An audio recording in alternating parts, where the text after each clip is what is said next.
Hello दोस्तों, mastermind class में आप लोग का स्वागत है। आज हम लोग पढ़ेंगे बिहार स्पेशल, यानी कि पिछला जो आपका बिहार पुलिस का एग्जाम हुआ है उसमें हर शिफ्ट में लगभग 3, 4 या 5 क्वेश्चन देखने को मिला है हर शिफ्ट में। तो इसलिए आज बहुत ही ज्यादा इंपॉर्टेंट टॉपिक है जिनका भी बिहार पुलिस का एग्जाम है, क्योंकि डेट निकल गया है। आप लोग अच्छा से इसको याद करके जाइएगा, एग्जाम में 4-5 क्वेश्चन जरूर मिलेगा। तो चलिए हम लोग समझते हैं। सबसे पहले यह याद कैसे किया जाए। बहुत आदमी तो पढ़ता है बहुत जगह से, लेकिन याद नहीं हो पाता है, तो आज हम याद भी कराएंगे इसी वीडियो में। आप लोग लास्ट तक बने रहिए। याद करने का सबसे अच्छा तरीका है, सबसे पहले यहां से पढ़ना स्टार्ट करिए, यानी कि बिहार की चौहद्दी। बिहार के पूरब में पश्चिम बंगाल, पश्चिम में उत्तर प्रदेश, उत्तर में नेपाल और दक्षिण में झारखंड पड़ता है। बहुत आदमी को ये भी नहीं पता रहता उत्तर नीचे क्या करते हैं। तो देखिए, मैप पर कभी भी ऊपर में होता है उत्तर, नीचे में होता है दक्षिण, इधर होता है पूरब और इधर होता है पश्चिम। इसलिए हम बोल रहे हैं कि बिहार के पूरब में पश्चिम बंगाल है, पश्चिम में उत्तर प्रदेश है, उत्तर में नेपाल है और दक्षिण में झारखंड है। ठीक, याद हो गया। इसके बाद नेपाल के साथ पिछला जो एग्जाम हुआ था उसमें यही सेम क्वेश्चन आया था कि बताइए नेपाल के साथ बिहार का कितना जिला साझा करता है। तो 7 जिला साझा करता है, जो कि है यहाँ पे पश्चिमी चंपारण, पूर्वी चंपारण, सीतामढ़ी, मधुबनी, सुपौल और अररिया, किशनगंज। ठीक, अब इसको याद कैसे किया जाए। देखिए, कभी भी पढ़िए ना, जो 7 है यहां से लेकर यहां तक एक बार में 4 को याद करिए और फिर 3 को, तुरंत याद हो जाएगा। ठीक है, यहाँ पे एन में लिखा हुआ है, मतलब यह नेपाल के साथ सीमा साझा करने वाला जिला है। इसी तरह पश्चिम बंगाल के साथ सीमा साझा करता है 3 को। कौन कौन? तो किशनगंज, पूर्णिया, कटिहार। यहाँ पे लिख दिया गया है WBWB, तो इसको याद करना है। अब आइए सबसे पहले याद करते हैं। नेपाल के साथ 4 गो था, कौन कौन? पश्चिमी चंपारण, पूर्वी चंपारण, सीतामढ़ी, मधुबनी और सुपौल। इसके बाद अररिया, किशनगंज। नेपाल के साथ हो गया। पश्चिम बंगाल के साथ 3 गो, किशनगंज, पूर्णिया और कटिहार। किशनगंज, पूर्णिया, कटिहार पश्चिम बंगाल हो गया। नीचे आते हैं, नीचे में झारखंड पड़ता है, तो झारखंड के साथ बिहार के 8 जिला सीमा साझा करता है। 8 में कौन कौन है? तो यहां से याद करना है। रोहतास, औरंगाबाद, गया, नवादा, जमुई, बांका, भागलपुर और कटिहार। इसको भी जब आप लोग याद करिए तो टोटल 8 को है, तो 4 पार्ट यानी 2 पार्ट कर दीजिए, 4-4 करके। रोहतास, औरंगाबाद, गया, नवादा, रोहतास, औरंगाबाद, गया, नवादा, यहां तक याद करिए। और फिर इसके बाद यहाँ जमुई, बांका, भागलपुर, कटिहार, यह झारखंड के साथ सीमा साझा करता है। उसके बाद इधर है उत्तर प्रदेश। उत्तर प्रदेश के साथ भी बिहार का 8 जिला सीमा साझा करता है।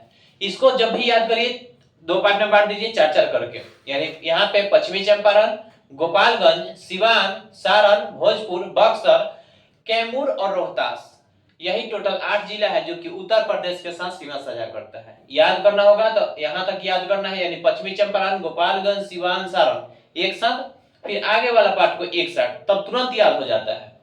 ठीक है, अब देखते हैं कुछ इंपॉर्टेंट फैक्ट इसमें क्या। जैसे कि बिहार का क्षेत्रफल के दृष्टि से देखा जाए तो सबसे बड़ा जिला पश्चिमी चंपारण है और सबसे छोटा जिला शिवहर है। अगर ऊपर में देखा जाए तो बिहार का सबसे उत्तरी जिला आपका पश्चिमी चंपारण है, जबकि सबसे दक्षिणी जिला गया है, और सबसे दक्षिणी जिला गया है और यही सबसे गर्म जिला भी है। यहाँ पे देखिएगा आप लोग, सबसे पूर्व में तो बिहार का सबसे पूर्वी जिला किशनगंज है, जबकि सबसे पश्चिमी जिला कैमूर पड़ता है। कैमूर यानी कि भभुआ।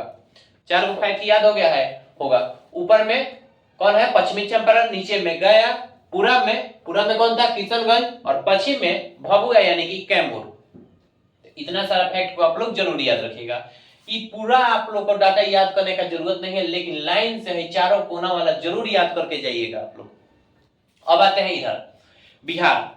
तो बिहार की स्थापना पता होगा कि 22 मार्च 1912 को हुआ था, जिसकी राजधानी पटना है। और बिहार का क्षेत्रफल टोटल 94,163 वर्ग किलोमीटर में यह फैला है, जो कि पूरे भारत के क्षेत्रफल का 2.86% है। बिहार का क्षेत्रफल 94,163 किलोमीटर में है, वर्ग किलोमीटर, जो पूरे भारत के क्षेत्रफल का 2.86% है।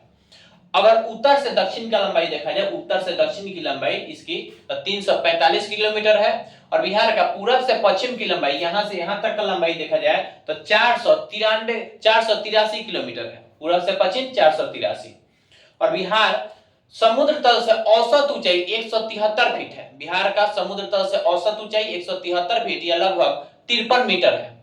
जनसंख्या घनत्व का बात किया जाए बिहार का, तो बिहार का जनसंख्या घनत्व एक 1106 व्यक्ति प्रति वर्ग किलोमीटर है। क्योंकि प्रति वर्ग एक वर्ग किलोमीटर में कितना व्यक्ति रहता है उसी को बोलते हैं जनसंख्या घनत्व। जो पूरे भारत का सबसे अधिक जनसंख्या घनत्व बिहार का ही है, 1106 व्यक्ति। लिंगानुपात 1000 पुरुषों पर महिलाओं की संख्या होता है, जो कि देखिएगा तो बिहार का लिंगानुपात 918 व्यक्ति है, 918 व्यक्ति प्रति 1000 पुरुषों पे। सर्वाधिक लिंगानुपात वाला जिला है गोपालगंज 1021, यानी वहां महिलाओं की संख्या 21 को अधिक है। न्यूनतम लिंगानुपात वाला जिला मुंगेर है 876। शिशु लिंगानुपात देखा जाता है 0 से 6 वर्षों के लिए, तो शिशु लिंगानुपात 935 है। और सर्वाधिक शिशु लिंगानुपात वाला जिला किशनगंज है 971। न्यूनतम शिशु लिंगानुपात वाला जिला वैशाली है 904। अब इसको कभी भी याद करिए तो इसको भी दो पार्ट में पढ़िए, यहां से लेकर यहां तक एक बार और फिर यहां से यहां तक एक बार। छोटा छोटा अगर करके पढ़ा जाता है तो जल्दी से याद हो जाता है। नीचे देखते हैं, सर्वाधिक जनसंख्या वाला जिला पटना है और सबसे कम जनसंख्या वाला जिला शेखपुरा है। सर्वाधिक दशकीय जनसंख्या वृद्धि वाला जिला मधेपुरा है। दशकीय वृद्धि मतलब 10 साल में कौन सा जिला है जो ज्यादा वृद्धि किया है, तो मधेपुरा। और इसी तरह सबसे कम वृद्धि 10 साल में कौन किया है, तो गोपालगंज है। ठीक। सर्वाधिक जनसंख्या घनत्व शिवहर का है। शिवहर का क्षेत्रफल छोटा है लेकिन आदमी ज्यादा है। ठीक, तो याद रखना है सर्वाधिक जनसंख्या घनत्व शिवहर का है 1880 व्यक्ति प्रति वर्ग किलोमीटर। और न्यूनतम जनसंख्या घनत्व वाला जिला है कैमूर यानी कि भभुआ, जो यहाँ पड़ता है, इसका है 488। इसको भी याद करना होगा तो दो पार्ट में पढ़ना है, यहां से यहां तक एक पार्ट, ऊपर में और फिर ऊपर में, जल्दी से याद होगा। थोड़ा सा बचा इधर, तो ये देख लेते हैं। बिहार में टोटल 38 जिला है, जिसमें अनुमंडल 101, प्रमंडल 534, लोकसभा सीट 40 गो, राज्यसभा सीट 16 गो है और लोकसभा में अनुसूचित जाति के लिए आरक्षित सीट 6 गो है।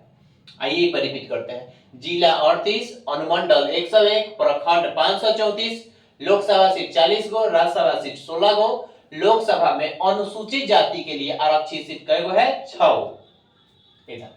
विधानमंडल यहाँ पे द्विसदनीय है, यानी कि विधानसभा और विधान परिषद दोनों है। बिहार का विधानसभा सीट 243 है और विधान परिषद 75 है। विधान परिषद सीट 75। बिहार में टोटल 9 प्रमंडल है। 9 प्रमंडल को याद करने के लिए हम टिक बता चुके हैं, पीछे वीडियो में जाकर आप लोग देख सकते हैं, या एक बार रिपीट कर देते हैं। बिहार में टोटल 9 प्रमंडल है। सारण, पटना, तिरहुत, दरभंगा, कोसी, भागलपुर, मुंगेर और मगध, पूर्णिया 9 प्रमंडल अपना बिहार में है। याद कर लेना, इसको अच्छा से याद करना होगा तो वीडियो बनाकर डाल दिया गया है, आप लोग शॉर्ट्स में जाकर देख सकते हैं। साक्षरता दर देखा जाए, साक्षरता दर यहाँ पे बिहार का 61.80% है, जिसमें पुरुष साक्षरता दर 71.2% और महिला साक्षरता दर 51.5% है। सर्वाधिक साक्षर वाला जिला रोहतास है, जिसका है 73.37 और न्यूनतम साक्षरता वाला जिला पूर्णिया है 51.08%। सर्वाधिक पुरुष साक्षरता दर रोहतास का है 82.88 और न्यूनतम पुरुष साक्षरता दर पूर्णिया का है 59.6%। सर्वाधिक महिला साक्षरता दर रोहतास का ही है 62.97% और न्यूनतम महिला साक्षरता दर सहरसा का है 41.6। देखिए, यहां तक याद कभी भी करना है तो यहां से यहां तक एक बार याद करना है, क्योंकि यह रिलेटेड है साक्षरता से। ठीक है, इसके बाद यहां से यहां तक फिर अलग याद किया जाता है। याद मेन होता है, क्योंकि पढ़ाया तो सब कोई है, चाहे एक से एक बुक है, आपको याद करना होगा तो सबसे पहले वीडियो को रुकिए और यहां से यहां तक एक बार याद करिए, फिर आगे देखिए। देखिए, जनसंख्या अगर देखा जाए तो पूरा बिहार का जनसंख्या, यह सब पूरा 2011 के डाटा के अनुसार अभी बताया जा रहा है। 2011 के जनसंख्या अगर बिहार का देखा जाए तो 10,38,04,637 है, या डायरेक्ट बोल सकते हैं 10,41,00,000। पूरा डाटा याद करने का जरूरी नहीं है, याद डायरेक्ट रखिए। 10,41,00,000 के आसपास हमारा बिहार का जनसंख्या है। बिहार की जनसंख्या भारत की कुल जनसंख्या का लगभग 8.60% है और कुल जनसंख्या में ग्रामीण जनसंख्या यहाँ पे 88.71% है, जबकि नगरीय जनसंख्या 11.29%। यानी कि यहाँ से समझ में आया होगा कि ग्रामीण जनसंख्या बिहार में बहुत कम है, नगरीय जनसंख्या बहुत कम है, ज्यादातर ग्रामीण जनसंख्या है 88.71%। सर्वाधिक नगरीय जनसंख्या किसका है, तो पटना का, और सबसे कम नगरीय जनसंख्या शिवहर का है। परसेंट में देखा जाए अगर सर्वाधिक नगरीय जनसंख्या प्रतिशत में किसका है, तो पटना का है। और न्यूनतम नगरीय जनसंख्या प्रतिशत देखा जाए किसका है, तो समस्तीपुर का। इसी तरह कुल जनसंख्या में अनुसूचित जाति माने एससी, एससी की संख्या परसेंट में कितना है, तो 15.9%, 15.9%। और सर्वाधिक अनुसूचित जाति एससी वाला जिला कौन है, गया है। सर्वाधिक अनुसूचित जाति यानी एससी वाला परसेंटेज में जिला कौन है, तो गया ही है। और न्यूनतम अनुसूचित जाति जनसंख्या वाला जिला कौन है, शिवहर है। न्यूनतम अनुसूचित जाति जनसंख्या में प्रतिशत वाला जिला बताइए, तब होगा आपका आंसर किशनगंज। इधर आते हैं कुल जनसंख्या में अनुसूचित जनजाति जिसे एसटी कहते हैं, शेड्यूल्ड ट्राइब, इसका प्रतिशत देखा जाए तो 1.3% है। और सर्वाधिक एसटी जनसंख्या पश्चिमी चंपारण का है। सर्वाधिक एसटी जनसंख्या प्रतिशत में पूछा जाए तब भी पश्चिमी चंपारण ही होगा। और न्यूनतम एसटी जनसंख्या किसका है, तो शिवहर का है। और न्यूनतम एसटी जनसंख्या प्रतिशत में पूछा जाए तो लगभग औरंगाबाद, खगड़िया, समस्तीपुर। अब देखिए पढ़ तो हम लिए लगभग स्पीड में हम इसलिए बोल रहे हैं क्योंकि आप ये सब पढ़ा चुके हैं क्लास में ही, रिवीजन हो जाए। ठीक है, रिवीजन के लिए बता रहे हैं वीडियो। आपको अगर याद करना है तो 3-4 पार्ट में यहां से यहां तक एक बार याद करना है, फिर यहां से यहां तक एक पार्ट, और फिर यहां से यहां तक एक पार्ट, और इसको एक पार्ट, मतलब छोटा छोटा तोड़ दीजिए। जितना भी पढ़ना है उसको छोटा छोटे पार्ट में तोड़ दीजिए, उसके बाद पढ़िएगा, आसानी से याद हो जाएगा। वीडियो कौन सी